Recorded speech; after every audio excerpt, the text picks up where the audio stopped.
આજકાલ લોકો સોશિયલ મીડિયાના એટલા આદી થઈ ગયા છે ને કે પોતાની હરેક નાની નાની ખુશીઓ એ લોકોને સોશિયલ મીડિયા પર લોકોને બતાવવી હોય છે. પણ તમને ખબર છે એના લીધે તમારા સંબંધોમાં કેટલી પ્રોબ્લેમ્સ આવે છે, લોકોની કેટલી નજર લાગે છે.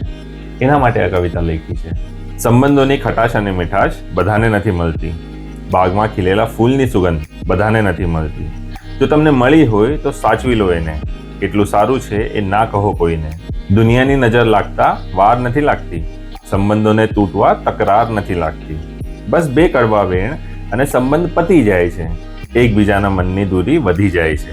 કોઈ ઘા એવા ગહેરા પડી જાય છે, દવા કામ નથી આવતી કોઈ અને આખા જીવનમાં રહી જાય છે.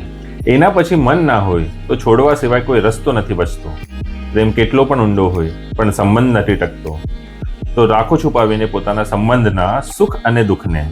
પોસાશે નહીં તમારાથી આ દુનિયાની સંબંધ તોડવાની ભૂખને. મારું માનો અને તમારી પોતાની પર્સનલ જ રાખો. અને તમને આ કવિતા કેવી લાગી એ મને કમેન્ટ કરીને જરૂર બતાવજો. અને હા, ફોલો કરવાનું ભૂલતા નહીં. Thank you.